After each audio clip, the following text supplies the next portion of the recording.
Pak Kamis Oke, juga ada baik. tambahan? Ya, ya silakan Pak. Ya, ini mungkin pertanyaannya di luar my expertise, tapi ya kebetulan saya juga punya background di finance gitu ya. Jadi kalau bicara rush itu muncul kepala saya bukan bukan ke pasar modal, tapi lebih kepada perbankan.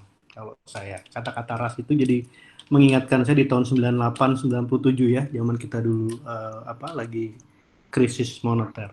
Dan saya cuma bisa bilang gini, karena ini sensitif isu kalau bicara perbankan, saya tahu persis selain bank-bank yang muncul di TV itu, sudah mulai ada kan yang di rush karena tidak mampu membayar narik deposito, tidak bisa dicairkan dan seterusnya. Sebetulnya ini masih ibaratnya tuh kayak fenomena gunung es ya. So, ini belum meletus nih.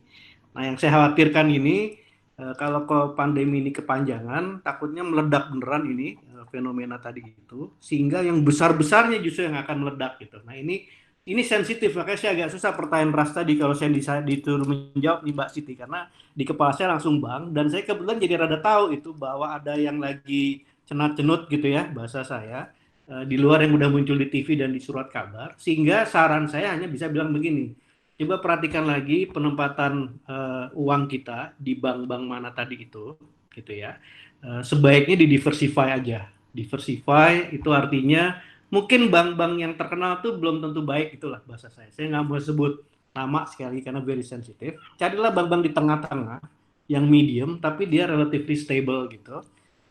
Dan kalau bisa punya kenalan. Karena ketika dalam kondisi rush, dalam kondisi very illiquid, tidak ada liquidity, yang bisa tolong kita cuma teman nanti. If you don't have any friends di bank itu, baik itu kawan kuliah mungkin, bekas teman kantor gitu ya, you will have difficulty karena memang gak ada duitnya gitu. Nah, ini yang saya bisa jelaskan cuman itu dari sudut risk management, diversifikasi portfolio, disebar uangnya. Kalau perlu nanti tadi saya ngomong cash is king ya. Jadi balik ke zaman dulu. You either keep cash atau beli emas aja dah. Gitu ya, beli emas atau beli logam mulia yang nggak bisa kena ras. Titip tinggal di bank nggak akan hilang tuh, tetap ada di deposit box di sana gitu. Saya cuma bisa komentar gitu Mbak Siti, karena saya bukan orang pasar modal nih. Terima Oh iya, kasih. kalau saya tadi berpikirnya ini keputusan ras, ini keputusan yang terburu-buru. Jadi mungkin keputusan Iya, ras, iya. keputusan yang terburu-buru diambil, sehingga harus Betul, cepat makanya diambil. bisa Lalu kita jangan sampai salah terambil, jangan sampai salah mengambil keputusan, sehingga mungkin saya lebih kita punya prosedur, jadi prosedur itu yang memang ke prosedur tersebut. Tapi betul saja tadi Mbak Siti, menurut Pak Kames, saya kira ras itu juga saya cuma nambahkan aja, kalau memang ras itu yang ras perbankan di Indonesia kan memang sudah ada LPS ya, sudah LPS yang akan membail out gitu, asalkan memang suku bunga yang ditawarkan yang kita masuk itu tidak lebih dari suku bunga LPS. Nah, sehingga pemerintah juga sudah, kalau memang case-nya adalah ras perbankan, pemerintah juga sudah punya istilahnya risk management protokol untuk hal tersebut ya. Dan ada beberapa bank memang ya Pak Kames ya, memang yang saat ini memang lagi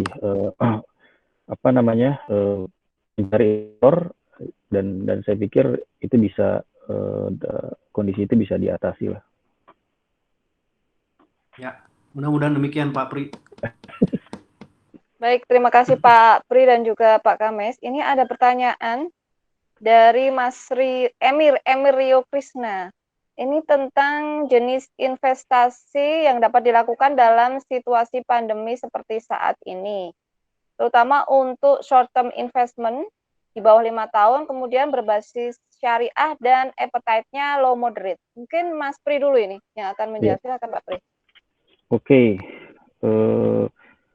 Untuk 3-5 tahun, ya memang investasi itu memang disesuaikan dengan profil resikonya, harus disesuaikan dengan profil risiko daripada investor tersebut ya, apakah dia medium, high atau low gitu, dia punya profil risiko. Tapi memang kalau saya berbicara secara umum saja, ini memang market itu volatility-nya itu lagi likuiditasnya juga lagi meningkat, sehingga untuk keduanya memang pertama kita harus memperhatikan apa namanya, volatilitas itu, artinya kita masuk ke instrumen-instrumen yang defensif gitu ya.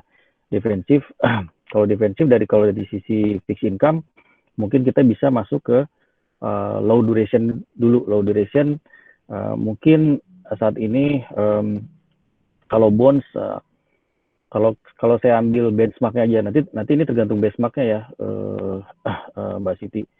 Jadi kalau benchmarknya kita ambil Indonesia aja, di Indonesia biasanya pakai Bindo gitu. Nah, Bindo kita bisa, kalau defensif kita bisa disebutnya underway daripada benchmark. Jadi kita bisa ambil posisi lower duration daripada benchmark. Mungkin benchmark itu sekarang durationnya itu sekitar 6 tahun. Nah, jadi teman-teman Bapak Ibu bisa masuk kalau defensif harusnya di bawah 6 tahun atau maksimum 6 tahun durationnya. Nah, kalau portfolio equity tentu kita masuk ke yang low beta. Low beta itu umumnya saham-saham blue chip itu dia punya beta yang low sampai dengan netral. Netral itu artinya satu, ya kita masuk saham-saham yang market cap-nya besar, liquidity-nya cukup memadai, which is sebenarnya saham-saham blue chip yang ada di Indonesia. Dan untuk sektor, mungkin kita masuk juga ke sektor-sektor yang defensif gitu ya untuk saat ini. Misalnya tadi seperti yang saya sebutkan, sampaikan, misalnya sektor telekomunikasi, kemudian sektor consumer staple, kemudian ada juga consumer health, karena memang sekarang healthcare kan lagi sales-nya mungkin lagi meningkat karena banyak demand. Kemudian juga tapi untuk mencari alpha, nah alpha itu sebenarnya tambahan return dari benchmark yang kita akan acu ya, menjadi acuan benchmark gitu. Misalnya acuan benchmarknya adalah misalnya IHSG atau Jakarta Composite Index. Nah, kita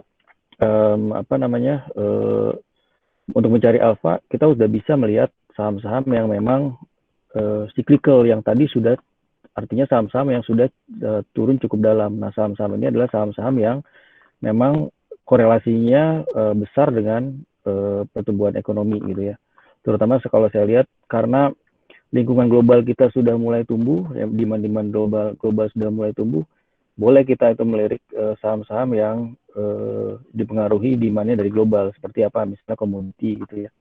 Komoditi, walaupun saya nggak ada komen banyak-banyak juga, tadi seperti Pak Kames sampaikan juga, kita harus diversifikasi ini portfolio, memang benar ya, di berbagai sektor juga, sehingga mungkin concentration-nya secara risk concentration-nya juga bisa lebih terdiversifikasi.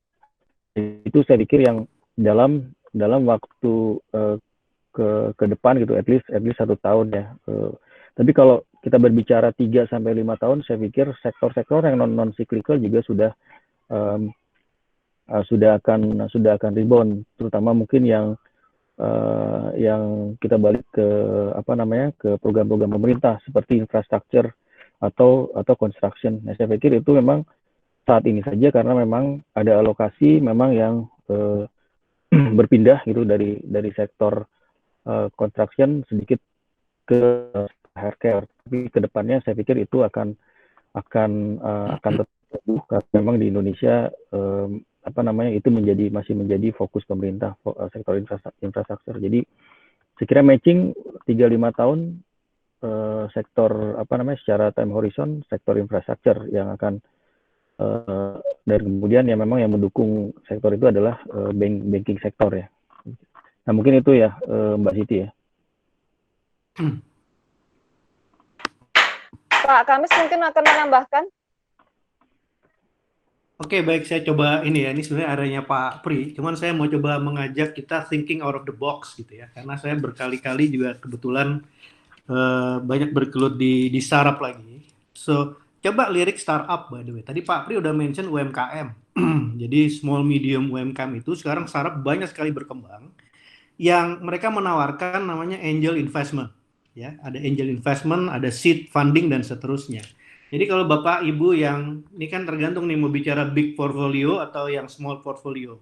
Kalau tadi ada saya lihat pertanyaannya sebenarnya kan juga minta yang syariah basis seperti apa sih gitu ya. Jadi ada beberapa startup company yang modelnya itu bagi hasil ya. Ada yang modelnya tadi 3 tahun dia taruh uang katakanlah 1 M gitu. 1 miliar taruh di startup companies dengan perhitungan after 3 years saya mau exit ya Pak, saya mau keluar tapi saya minta 20 atau 25% misalkan return ya.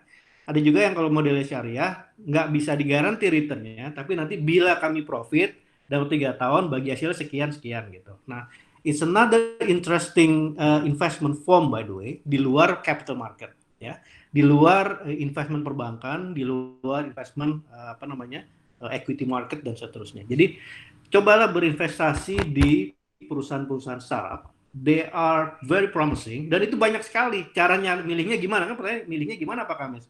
Itu biasanya nanti ada di universitas-universitas, saya bukan promosi ya, di Unpad tempat saya kuliah itu emang ada tempat khusus untuk pembibitan startup. Di universitas lain juga saya tahu ada di Indonesia. Minta aja the best tree-nya yang mana Pak?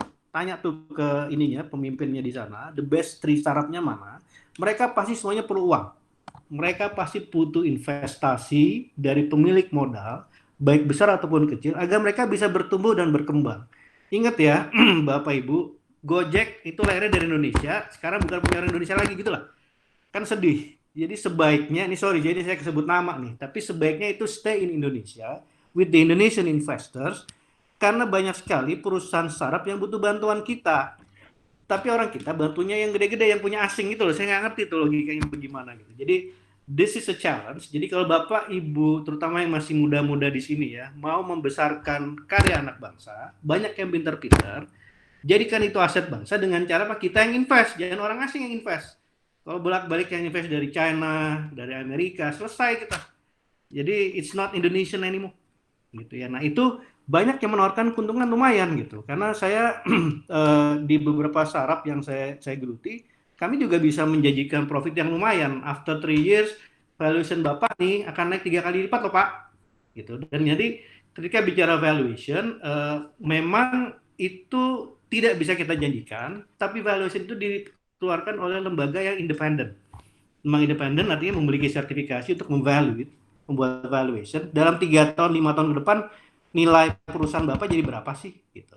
Nah, nanti ujung-ujungnya ada yang mengatakan begini, exit saya maunya melalui pasar modal. Nah, ini baru ke Pak Pri nih. Jadi kita pasar modal, nah nanti dia bisa tuh dia exit di sana dengan keuntungan tinggal dihitung aja kan. Kalau hari ini dia beli saham misalkan harganya 100.000 per lembar, nanti dia exit, tahu-tahu nilai 100.000 jadi 1 juta atau jadi 500.000. Jadi sudah tinggi sekali nilai dari investasinya. Nah ini kadang-kadang yang belum terbiasa orang kita atau angel investor kita untuk investasi di situ. Pilihan kedua, ini maaf saya agak panjang sedikit ya. Pilihan kedua, coba lirik venture capital. Jadi kalau kita tidak mampu memilih sendiri startup company mana yang kita mau invest, datang ke venture capital atau perusahaan seperti InPartner. Wah, ini saya promosi nih Pak Pri. Saya punya uang nih, kira-kira saya mau invest di mana ya, yang bukan pasar modal, bukan perbankan gitu. Itu bisa jadi invest ke company. Jadi Bapak memiliki perusahaan itu. Dan nanti tinggal ditaruh di dalam terms and condition-nya agar Bapak punya degree of control terhadap usaha atau operasional dari perusahaan yang bersangkutan. Gitu. Bahkan kalau naruh uangnya rada besar, bisa punya tuh nanti di klausul namanya shareholders agreement-nya dikunci tuh. Kalau mau begini harus minta izin saya. Kalau mau begitu minta izin saya. Nah itu lebih keren. Jadi bukan cuma punya saham di pasar modal, tapi yang sebelum dia list ke pasar modal, Bapak Ibu invest di sana. Baik bentuknya syariah maupun non syariah. Itu tambahan dari saya Mbak Siti. Masih. Ya mungkin kalau saya boleh menambahkan, saya setuju sekali tuh sama Pak Kames. Betul Pak. Jadi investasi venture capital startup di Indonesia, karena memang beberapa waktu lalu juga saya juga pernah dihubungi oleh teman lama saya gitu ya, kita kembali kontak. Nah kalau investasi yang semacam ini memang di luar seperti di Hong Kong atau di US itu memang sudah sangat mereka sudah sangat familiar gitu, dan dan mereka size-nya besar-besar, dan itu bukan perusahaan baru-baru gitu, tapi perusahaan yang memang sudah berdiri seperti 3 tahun gitu, 3 tahun atau lebih gitu, dan mereka memang exit-nya memang akan masuk di IPO, tapi mereka untuk pre-IPO financing aja mereka memang cukup besar gitu. Ini salah satu perusahaan yang memang kemarin kita temui itu Impossible Food, nah itu cukup terkenal. Mereka itu belum IPO, valuasinya 4 billion US dollar, dan apa namanya, mereka mencari investor untuk state investornya. Dan saya pikir saya setuju inline dengan Pak Kames bahwa di Indonesia memang harus harus Modalnya ke meeting ini gitu. harus di apa namanya, harus dimulai investasi semacam itu, termasuk juga ke UMKM gitu. Saya pikir itu satu hal yang menarik juga.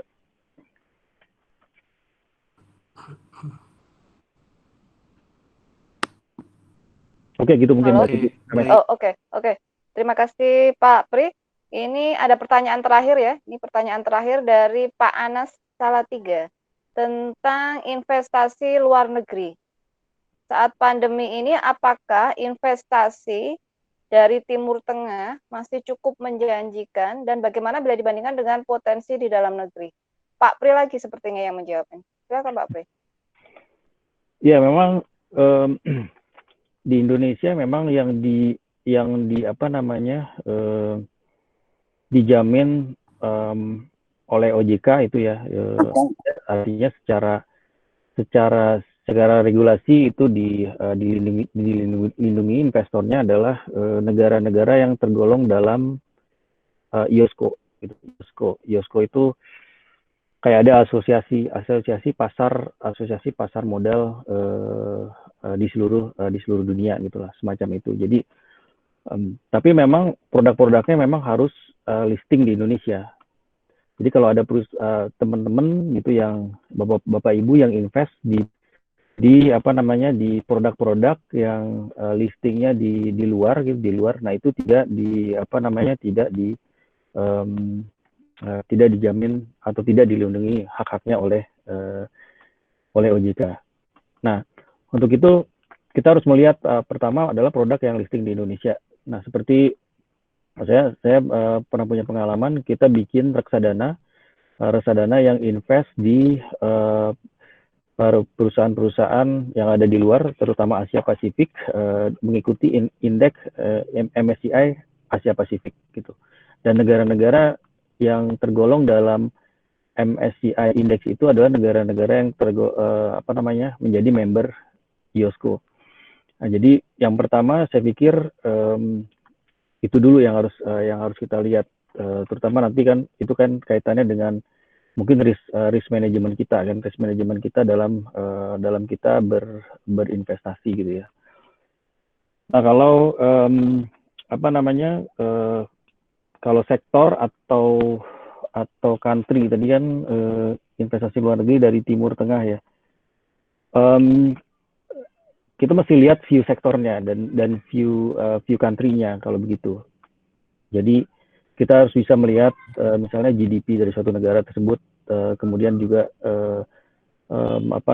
sektornya, misalnya kalau sektor oil and gas di Middle East memang kemarin sempat turun karena dipengaruhi harga minyak yang memang turun ya, mencapai mungkin mendekati 20, tapi sekarang sudah mulai naik lagi sampai 39. Nah, saya pikir untuk sektor-sektor komoditi semacam itu mungkin masih akan volatile ya ke depannya, karena tadi jika memang pandemik ini masih berlangsung gitu ya, at least mungkin sampai akhir tahun atau sampai first quarter tahun depan, bisa jadi memang sektor komoditi itu mungkin akan masih berfluktuasi. Mungkin umumnya sektor-sektor mungkin yang masih bisa defensif, tentu tadi consumer. Jadi mungkin lebih baik kalau menurut view saya, mungkin kita masuk ke sektor-sektor yang masih defensif gitu, sambil kita melihat bagaimana perkembangan COVID ini ke depannya gitu. Mungkin itu ya, Mbak Siti ya. Baik, terima kasih Pak Pri atas jawabannya. Karena waktu sudah menunjukkan pukul 15:42, saya kira pertanyaan dari para penanya saya tutup terlebih dahulu.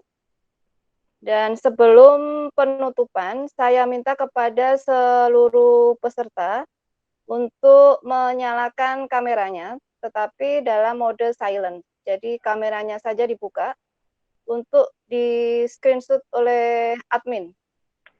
Silakan untuk para peserta, silakan on-kan kameranya.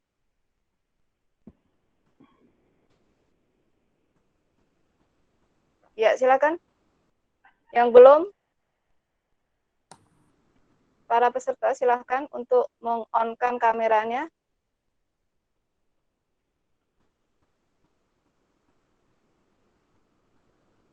Oke, ini pesertanya sepertinya terbuai ya, terbuai dengan penjelasan dari Pak Pri. Jadi sambil menunggu on kamera dari para peserta, saya akan memberikan sedikit closing remark dari apa yang sudah disampaikan oleh Pak Pri dan juga Pak Kames. Yang pertama bahwa COVID-19 ini menimbulkan banyak efek yang cukup luas, di mana-mana semacam efek domino yang berdampak pada sosial, ekonomi, dari mulai supply chain sampai dengan retail, semuanya terdampak, sehingga pemerintah melakukan berbagai kebijakan antara lain tax incentive, protection, dan lain-lain. Kemudian tentu saja selain itu untuk kita, bahwa COVID-19 ini juga mengharuskan kita untuk melakukan new behavior, ya, pakai masker kemana-mana, pakai face shield, dan sebagainya. Dan itu tentunya juga menimbulkan resiko baru yang harus dicermati oleh perusahaan, dan selain itu di balik itu juga ada banyak opportunity yang bisa dicari seperti yang dijelaskan oleh Pak Kames tadi. Nah, sambil menunggu para peserta, saya cek dulu. Sepertinya pesertanya malu-malu ini Pak, tidak ada yang mau meng-on-kan kameranya ya. Cuman kita aja ini yang mau on kameranya. Bagaimana admin? Ini tidak ada yang meng-on-kan kameranya? Atau kita skip saja? Karena ini pesertanya, sudah diambil, ya sudah. Tanpa on kamera, tidak apa-apa, oke.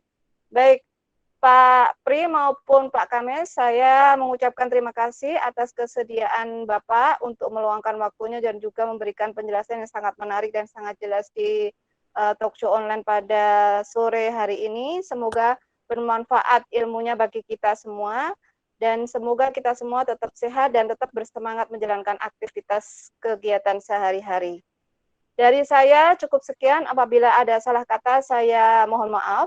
Saya cukupkan sekian. Salam sukses dari InPartner Academy. Selamat sore menjelang petang. Wassalamualaikum warahmatullahi wabarakatuh. Ya, terima kasih Mbak Siti, terima kasih Pak Kames, terima kasih teman-teman, Bapak Ibu.